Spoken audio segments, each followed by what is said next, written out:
오늘 사무엘 하 이제 저랑 네 번째 살펴보시는 시간입니다. 지난 시간에 어떤 내용을 살펴보셨냐면 사울이 죽은 이후에 다윗이 자신이 어떻게 행동해야 하는지를 하나님께 묻지요. 하나님, 제가 어떻게 할까요?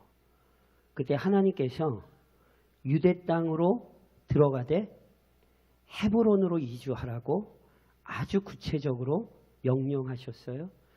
그래서 다윗이 하나님의 뜻대로 자신과 함께하던 모든 사람을 데리고 헤브론으로 이주했지요. 그때 어떤 일이 일어났는지 기억하세요? 저랑 2장 4절을 좀 같이 한번 읽으실까요? 다윗이 하나님의 뜻에 따라 헤브론으로 옮겼더니, 자, 2장 4절 상반절만 저랑 한번 읽으실게요. 상반절까지만 같이 읽겠습니다. 유다 사람들이 와서 거기서 다윗에게 기름을 부어 유다 족속의 왕으로 삼았더라. 예, 거기까지. 자, 하나님께서 헤브론으로 가라. 그래서 다윗이 지금까지는 사울을 피해 블레셋 지경으로 넘어와 있었는데 하나님이 가라 하시니 이제 헤브론으로 옮겼어요. 그랬더니 어떤 일이 있어요? 유다 사람들이 헤브론에 있는 다윗을 찾아와 기름을 부어 유다 족속의 왕으로 삼았어요. 말씀드렸듯이 사무엘이 다윗에게 기름 부은 것은 아직은 출발에 불과해요. 이스라엘 백성들이 다윗이 왕이 될 것을 알았지만 아직까지는 공적으로 다윗을 인정한 적이 없어요. 그런데 다윗이 하나님의 뜻에 순종하여 헤브론으로 옮기자 하나님께서 다윗을 위하여 준비해 두신 일, 계획해 두신 일이 하나하나 순조롭게 진행되는 거예요. 내 인생이 왜 이렇게 안 풀리나 전전긍긍하기 전에 내가 하나님의 뜻에 순종하고 있는가를 확인하는 것은 굉장히 중요한 영적인 지혜입니다. 놀랍게도 하나님께서는 우리의 삶을 이끌어 가시되 우리가 고집을 부릴 땐 하나님도 웬만해서는 순탄하게 안 데리고 가세요. 그러다가 우리가 정신을 차려 순종하기 시작할 때 우리가 전혀 생각하지 못했던 하나님의 뜻들이 우리의 눈앞에 펼쳐지는 거예요. 이게 지금 다윗의 이야기예요. 물론 아직 다윗이 온 이스라엘의 왕으로 세움받은 건 아니에요. 여전히 다윗을 왕으로 인정하지 않는 세력이 있어요. 저랑 8절, 9절 두 절만 다시 한번 같이 읽어보실까요? 2장 8절, 9절 같이 읽겠습니다. 사울의 군사령관 넬의 아들 아브넬이 이미 사울의 아들 이스보셋을 데리고 마하나임으로 건너가 길르앗과 아술과 이스르엘과 에브라임과 베냐민과 온 이스라엘의 왕으로 삼았더라. 자, 사울이 죽은 이후에 사울의 세 아들은 죽었지만 한 아들 이스보셋을 남겨놨었다 말씀드렸죠. 그래서 사울의 군대 장관이었던 아브넬이 그 이스보셋을 이스라엘의 왕으로 세워요. 지난주에 말씀드렸듯이 왕으로 세움받은 기간이 2년이고 다윗이 헤브론에 있던 기간이 7년 반이에요. 그러니까 적어도 5년 정도의 차이가 나요. 이건 제가 말씀드렸던 것처럼 어떻게 이해해야 되냐면 이스보셋이 왕이 되는 과정이 순탄하지 않았어요. 이스라엘이 기름을 붓지 않았어요. 아브넬이 주도하여 왕으로 세웠고 나머지 이스라엘 백성은 따라갔어요. 왜냐하면 지난 시간에 설명드렸죠. 이게 하나님의 뜻이 아니라는 걸 아브넬도 알고 이스라엘 백성들도 알아요. 그래서 이제 다음 살펴보겠습니다만 아브넬이 이스보셋을 배신하면서 자기 입으로 하나님이 다윗에게 왕권 세우지 않으시면 내가 벌 받는 게 합당해. 이런 얘기를 한다니까. 그러니까 이게 잘못됐다는 거 아브넬도 알고 이스라엘 백성들도 알아요. 곰곰이 생각해 보셔야 돼요. 잘못된 거 몰라서 죄 안 짓나요? 아니에요. 우리는 때로 잘못된 거 알면서도 끝까지 그 고집을 못 버릴 때가 있지요. 그러니까 아브넬을 욕할 문제가 아니라 인간의 본성을 보여주는 거예요.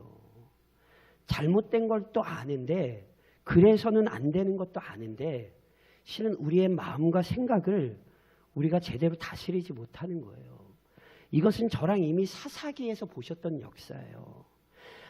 정말 왕이신 하나님의 뜻을 따라가는 게 아니라 각자 자기 소견에 옳은 대로 행하고 있는 거예요. 그래서 보세요. 이스라엘이 분열돼 버려요. 한편은 다윗을 왕으로 세웠고요. 다른 한편은 왕으로 세워선 안 되는 사람을 왕으로 세워서 서로 나눠져 있어요. 그럼 제가 여쭤볼게요. 이게 형통하겠습니까? 형통하지 않겠습니까? 당연한 것 아닙니까? 형통하지 못하죠. 그래서 이제 저랑 그 내용을 살펴보시게 되는 거예요. 아브넬이 이스보셋을 세운 게 이게 하나님의 뜻이 아니었고 그래서 이들이 형통할 수가 없더라. 마치 사사기의 어리석음을 똑같이 보는 것과 같은 비참한 일들이 이제 또 벌어지기 시작하는 거예요. 그래서 보세요. 아까 오늘 저랑 이제 시작할 때 읽으셨던 12절, 13절에 보니까 저랑 한번 같이 다시 한번 봉독하실까요? 12절, 13절. 자, 무슨 말씀인가 한번 보세요. 12절, 13절 같이 읽겠습니다. 넬의 아들 아브넬과 사울의 아들 이스보셋의 신복들은 마하나임에서 나와 기브온에 이르고 수루야의 아들 요압과 다윗의 신복들도 나와 기브온 목가에서 그들을 만나 함께 앉으니 이는 못 이쪽이요 그는 못 저쪽이라. 자, 보세요. 다윗을 따르는 사람들이 있고요. 이스보셋을 따르는 사람들이 있어요. 오늘 본문에 그 이스보셋을 왕으로 따르던 아브넬과 그의 군사들과 다윗을 따르던 요압과 그의 군사들이 기브온이라는 장소에서 만나거든요. 왜 기브온에서 만났는가? 뭐 여러 견해가 있는데 제가 봐서 뭐 딱 이거다라고 쉽게 말씀은 못 드리겠더라고요. 그래서 그거는 뭐 저희가 잘 모르겠는데 그리고 실은 왜 지금 이 두 세력이 만났는지도 실은 잘 모르겠어요. 그런데 어찌 됐건 분명한 건 이 두 세력이 만나자 무슨 일이 벌어지는가요? 자, 저랑 14절 한번 같이 읽어보시겠어요? 두 군사령관, 두 세력이 만났어요. 자, 14절 같이 읽겠습니다. 아브넬이 요압에게 이르되 원하건대 청년들에게 일어나서 우리 앞에서 겨루게 하자. 요압이 이르되 일어나게 하자 하매. 자, 이스보셋을 따르는 아브넬의 세력과 다윗을 따르는 요압의 세력이 만났어요. 그러자 아브넬이 먼저 뭐라고 얘기하냐면 야, 청년들 일어나서 우리 앞에서 겨루게 하자. 이거 장난치자는 거 아닙니다. 전쟁하자는 얘기입니다. 실은 제가 다윗과 골리앗 전쟁에서도 설명드렸듯이 원래 고대 근동의 전쟁은 한 사람이 먼저 대표로 나가서 싸우고 이후에 전쟁을 하는 방식이 없어요. 실은 그리스, 헬라 쪽에는 이런 문화가 있는데 원래 고대 근동에는 이런 문화가 없거든요. 그런데 다윗과 골리앗 싸움에서도 제가 설명드렸듯이 당시 그렇게 했었던 그때의 배경이 있는데 여기서는 왜 이렇게 했는지 잘 모르겠어요. 어찌됐건 아브넬이 먼저 야, 니네 쪽에서 몇 명, 우리 쪽에서 몇 명 내보내서 싸우게 하자. 그래요. 그래서 요압이 어떻게 해요? 그래 좋아. 싸워. 그래요. 그래서 저랑 15절 16절 같이 읽으시겠어요? 자, 15절 16절 같이 읽습니다. 그들이 일어나 그 수대로 나아가니 베냐민과 사울의 아들 이스보셋의 편에 12명이요 다윗의 신복 중에 12명이라 각기 상대방의 머리를 잡고 칼로 상대방의 옆구리를 찌르매 일제히 쓰러진지라. 그러므로 그곳을 헬갓 핫수림이라 일컬었으며 기브온에 있더라. 자, 성도 여러분, 제가 여쭤볼게요. 이스보셋의 세력과 다윗의 세력이 만났어요. 싸울 필요가 있습니까? 없습니까? 무슨 얘기인지 이해를 좀 잘 하실 필요가 있어요. 자, 이스보셋이라고 하는 사울의 아들을 따르는 군사와 다윗을 따르는 군사들이 적입니까? 아닙니까? 정확히 말해서 적이 아니죠. 한 나라예요. 한 백성이에요. 같은 이스라엘 사람들이에요. 사울이 왕이었을 때 한 백성이었고요. 사울이 다윗을 죽이려고 쫓아다닌 거지 서로 싸울 필요가 없어요. 보세요. 다윗 아래 나라가 하나로 모였으면 지금 이 12명의 청년들이 서로 싸우다가 비참하게 죽는 일이 일어날 필요가 있습니까? 없습니까? 이건 전혀 일어날 필요가 없어요. 제가 아까도 말씀드렸죠. 왜 이런 일이 벌어졌는지 모르겠어요. 하나님께서 싸워 이러신 것도 아니에요. 아브넬이라는 사람이 말 한마디 던져요. 야, 우리 애들을 내보내서 싸움 한번 해볼까? 요압이 그래 해봐. 그래서 순식간에 12명, 각 팀에서 12명, 24명의 청년이 한 자리에서 죽어버린다니까요. 그곳을 헬갓 하수림 이렇게 했는데 관주 성경에 보면 관주가 붙어 있죠. 날카로운 카레밭 이렇게 돼 있는데 이게 뭐 정확히 어떤 뜻인지 모르겠어요. 어찌됐건 이 끔찍한 사건을 기억하기 위해 이름을 붙였던 것은 분명해요. 얼마나 비참합니까? 지도자 말 한마디에 24명의 청년이 한순간에 다 죽어버렸어요. 싸울 필요도 없는 싸움인데 이걸 잘 기억하셔야 돼요. 이 싸움을 해야 되는 싸움인가? 아니라니까요. 이건 정말 불필요한 싸움이에요. 그러면 이걸로 끝났어요? 아니에요. 17절 같이 읽겠습니다. 그날에 싸움이 심히 맹렬하더니 아브넬과 이스라엘 사람들이 다윗의 신복들 앞에서 패하니라. 보세요. 12명 청년들 24명 죽는 걸로 끝났나요? 안 끝났어요. 그건 시작에 불과했어요. 자기 청년들 죽는 거 보고 양팀 다 화가 나서 전면적으로 붙었어요. 그래서 17절에 뭐라고 시작돼요? 그날의 싸움이 심히 맹렬하더니. 자, 다시 한번 말씀드리지만 이 싸움은 분명한 목적이 있는 싸움이 아니에요. 이 싸움은 거룩한 싸움도 아니에요. 이 싸움은 해서는 안 되는 싸움이었어요. 이스라엘이 각 동족이 자기 동족을 죽이는 어리석은 일을 지금 하고 있다고요. 그런데 이때 다윗의 신복들이 아브넬의 신복들보다 강해요. 이스보셋의 군사보다 강해요. 그래서 아브넬이 다윗의 신복들에게 막 패하여 쫓겨가요. 그런데 그렇게 퇴각하던 아브넬을 잡기 위해 열심을 낸 사람이 한 사람이 있어요. 저랑 18절로 19절을 좀 같이 읽으실까요? 18절로 19절 같이 읽겠습니다. 그곳에 수르야의 세 아들 요압과 아비새와 아사헬이 있었는데 아사헬의 발은 들로루같이 빠르더라. 아사헬이 아브넬을 쫓아 달려가되 좌우로 치우치지 않고 아브넬의 뒤를 쫓으니. 자, 아브넬이 막 달아날 때 아브넬을 막 쫓아갔던 사람이 있는데 그게 누구냐면 수르야의 세 아들 요압과 아비새와 아사헬 중에 가장 어린 아사헬이 막 아브넬을 쫓아갔어요. 왜냐하면 적장을 잡으면 큰 공을 세우는 거란 말이에요. 그러니까 적장 아브넬을 잡기 위해 막 아사헬이 쫓아가죠. 그런데 여기 또 이 비참한 모습을 좀 잘 보셔야 돼요. 자, 저랑 20절을 읽으실까요? 20절 같이 읽겠습니다. 20절 아브넬이 뒤를 돌아보며 이르되 아사헬아 너냐 대답하되 나로라. 자, 성경을 절 보세요. 싸움이 맹렬해요. 그래서 다윗의 군사들이 싸움을 막 이기는 상황이라 아브넬이 정신없이 도망가요. 근데 아브넬이 막 도망갈 때 아사헬이라는 사람이 쫓아오거든요. 근데 아사헬이라는 사람이 쫓아오는 걸 보고 아브넬이 뭐라고 말했다는 거예요? 야, 나 쫓아오는 거 너 아사헬 맞아? 물었던 거예요. 그랬더니 아사헬이 뭐래요? 그래 나 맞아. 제가 여쭤볼게요. 아브넬과 아사헬이 아는 사이 같으세요? 모르는 사이 같으세요?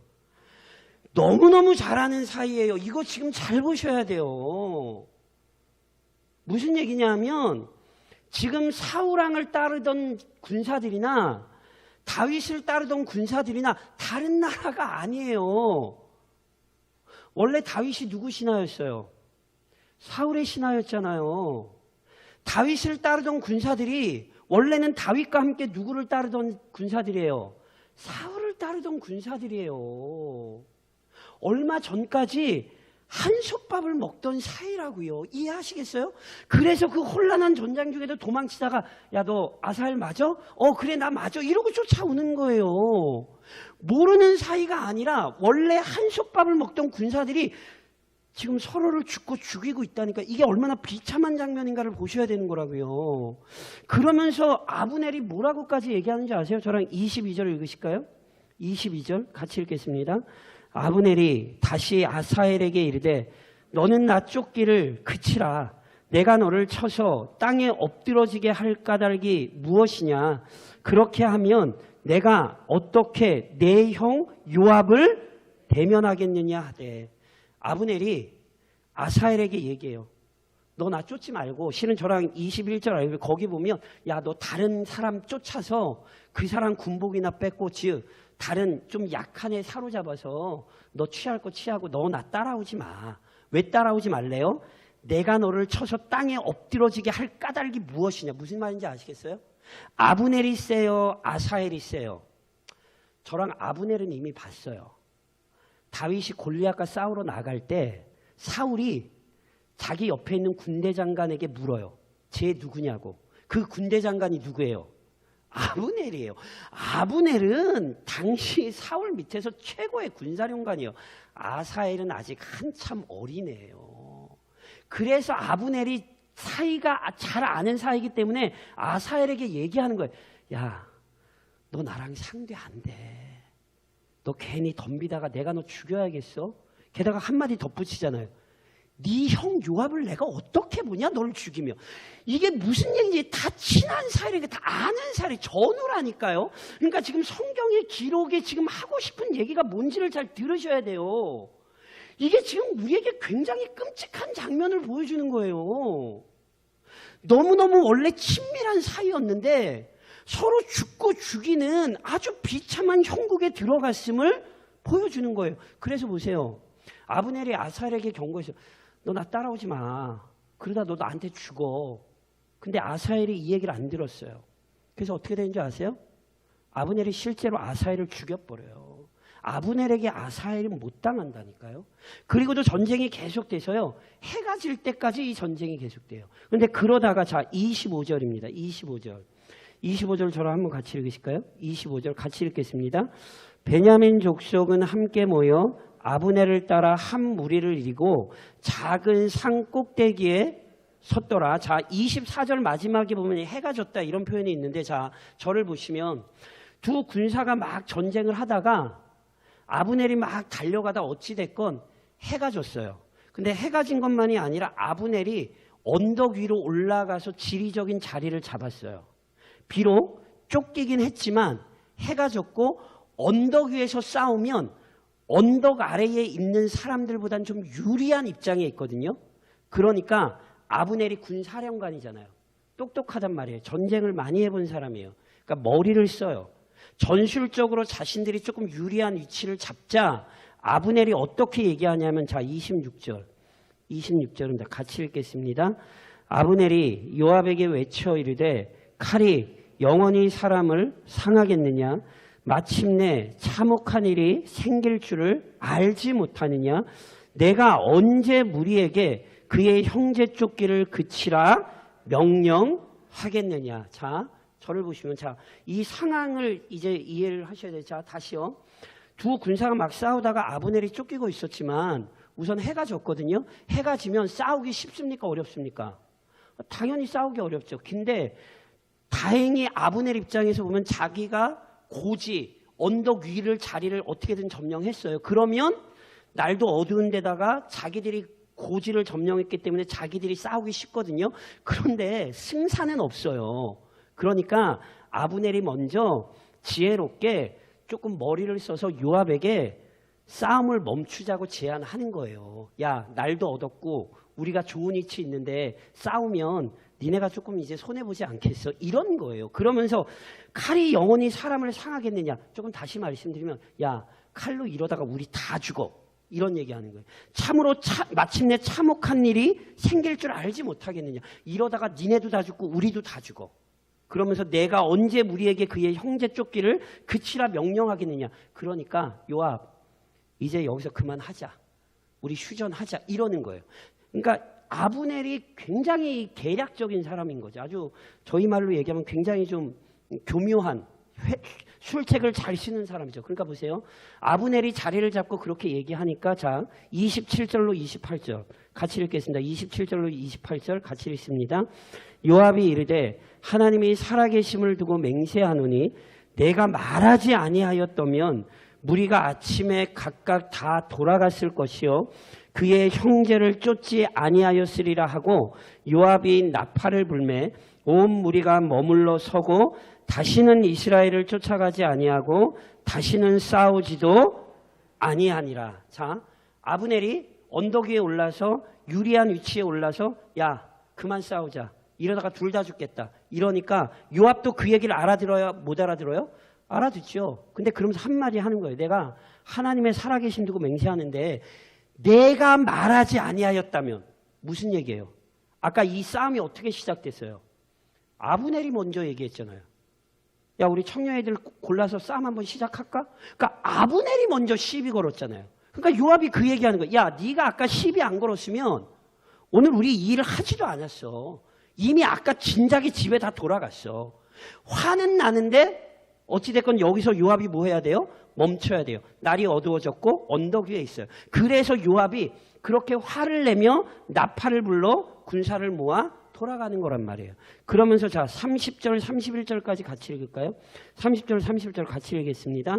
요압이 아브넬 쫓기를 그치고 돌아와 무리를 다 모으니 다윗의 신복 중에 19명과 아사엘이 없어졌으나 다윗의 신복들이 베냐민과 아브넬에게 속한 자들을 쳐서 360명을 죽였더라. 자, 전쟁을 마치고 돌아와 무리를 점거해 보니 요압의 군사에서는 자신의 동생 아사엘을 포함해 20명이 죽었어요. 12명 아까 청년들도 죽었고 더 몇 사람 죽어서 이제 20명이 죽은 거예요. 그런데 어찌됐건 큰 승리를 거둔 건 맞아요. 아브넬에게 속한 사람들은 몇 명이 죽었어요? 360명이 죽었죠. 엄청나게 큰 승리를 거둔 거죠. 그러면서 저랑 3장 1절을 좀 한번 읽어보시겠어요? 자, 3장 1절에 보면 이 승리와 연계 그리고 앞으로의 내용과 연계해서 3장 1절에 이렇게 표현을 해요. 같이 읽겠습니다. 사울의 집과 다윗의 집 사이에 전쟁이 오래매 다윗은 점점 강하여 가고 사울의 집은 점점 약하여 가니라. 자, 싸움이 끝나고 보니 다윗의 군사는 20명밖에 안 죽었는데 그 이스보셋의 군사 아브넬의 군사는 360명이나 죽었어요. 그것에 대해 그리고 앞으로의 있을 일에 대해 3장 1절은 뭐라고 이렇게 요약을 하냐면 사울의 집은 쇠하고 다윗의 집은 강하여 갔다. 이렇게 결론을 내리는 거예요. 그런데 여기서 오늘 먼저 기억하셔야 될 것은 자, 저를 좀 한번 따라 하시겠어요? 불순종이 분열이다.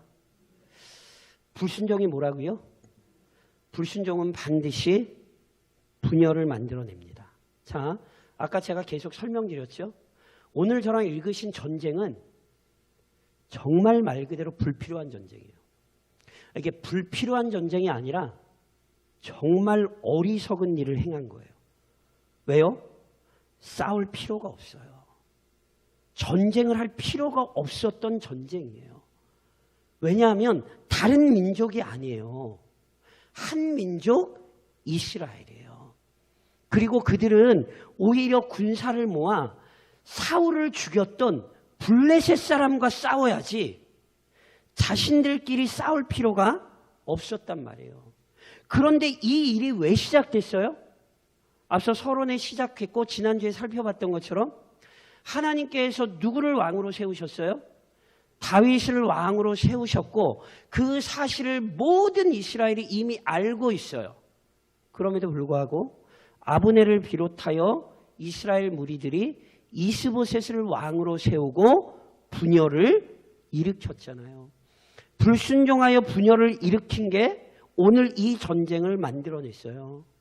청년들이 죽었을 뿐 아니라, 자, 아브넬이 누구 죽였죠?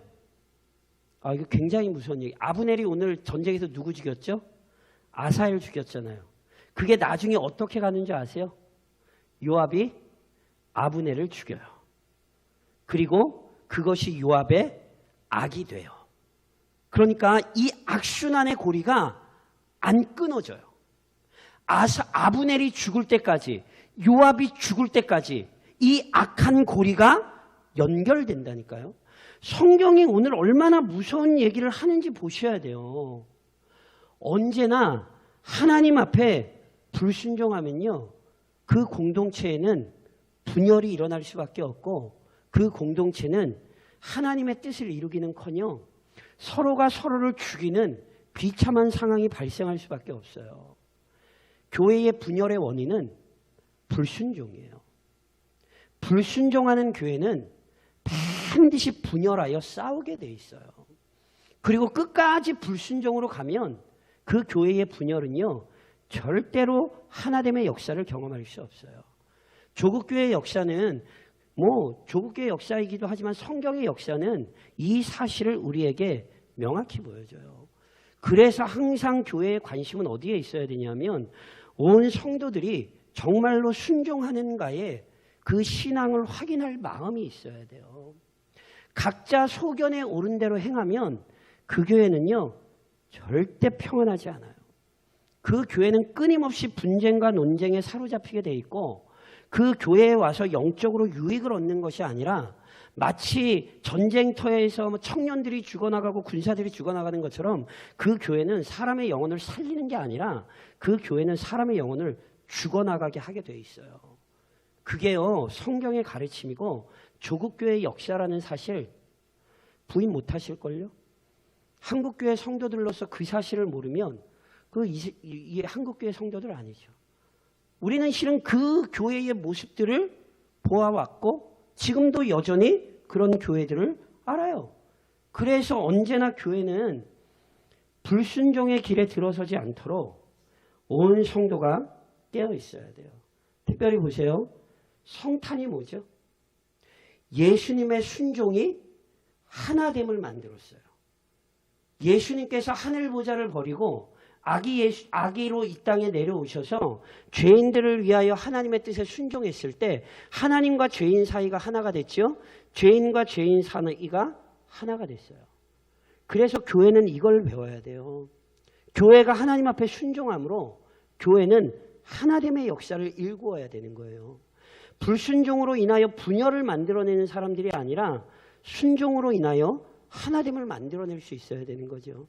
특별히 성탄을 기다리며 내가 우리 가정에서 그런 성도가 되기를 좀 간절히 소망하셔야 돼요.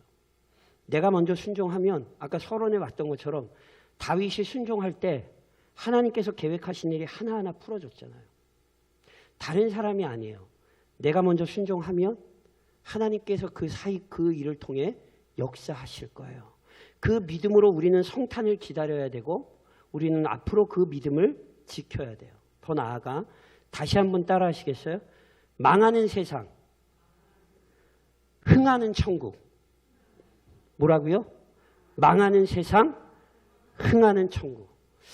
이미 사무엘서를 시작하면서 말씀드렸어요. 성경은 다윗 얘기하는 거 아니에요. 나중에 이제 사무엘하 7장에 가서 가장 구체적으로 보겠습니다만 다윗 왕권은 그리스도의 왕권을 상징해요. 성경은 다윗을 얘기하고 싶은 게 아니라 다윗의 왕권으로 오시는 예수님의 나라를 우리에게 얘기하는 거예요. 그래서 보세요. 사울의 왕권은 갈수록 쇠약해져요. 그런데 다윗의 왕권은 갈수록 어떻게 됐어요? 강해졌어요. 이건 단순히 눈에 보이는 정치적인 왕국을 설명하고 있는 게 아니라 결국은 이 세상은 심판에 이르게 될 것이고 결국 하나님의 나라가 완성될 것을 우리에게 보여주는 거예요. 사무엘서는 우리에게 이 얘기를 하고 싶은 거예요. 그래서 세상을 따라가는 자들은 아브넬과 같이 그들의 인생이 어리석음으로 인한 심판의 결국에 이르게 될 거예요. 반면에 그리스도의 권위 아래 그리스도를 섬기며 따라가는 자들은 점점점 하나님 나라가 도래하는 것을 바라보며 결국은 예수 그리스도의 왕권에 동참할 거라고요. 제가 말씀드렸잖아요. 성탄은 초림만 기억하는 게 아니에요. 예수님이 진짜로 아기로 태어나셨다는 사실을 믿는 사람이 예수님의 승천을 안 믿겠습니까? 아니, 하나님의 아들 예수 그리스도께서 약속대로 이 땅에 오셨다는 사실을 믿는 성도가, 이해하세요? 정말로 하나님이 구약에 약속하신 대로 아기 예수로 이 땅에 오셨다는 사실을 믿는 성도가 그 예수님이 다시 재림하신다는 사실을 안 믿겠어요? 성탄을 믿으며 초림을 믿으며 재림을 안 믿는다는 건 거짓말이에요. 그럴 수가 없어요. 성탄을 믿는 성도는 그 마음이 항상 재림으로 가 있게 돼 있어요. 예수님 초림하실 때 이 세상에 예수님 오신 거 모르는 것처럼 똑같다니까요. 제가 지난주 주일날도 설명, 예수님 다시 재림하실 때까지 이 세상은 거기에 관심이 없어요. 빈방이 없다니까요. 예수님을 맞이할 방이 없어요, 이 세상은. 그런데 그 빈방을 가지고 있는 사람들, 이게 교회라니까요. 지금도 눈으로 보기엔 세상이 잘 되는 것 같지만 아니요. 세상은 지금도 망해가는 거예요. 그리고 그의 나라는 지금도 확장되어 가고 있고 언젠가 그의 나라는 완성될 거예요. 다윗의 이야기를 보면서 이걸 깨달으셔야 된다고요. 다윗의 후손으로 오신 예수의 나라가 결국은 완성된다. 이 세상은 망하나 그의 나라는 영원하다. 그 사실을 기억하며 다윗의 역사를 읽는 것이고 그 역사를 가슴에 깊이 소망하며 그리스도의 초림만 기억하는 게 아니라 그리스도의 재림을 간절히 간구하고 바라보는 그 지혜로운 믿음의 성도들이 좀 되시기를 우리를 위해 이 땅에 오셨던 주님의 이름으로 권면드립니다.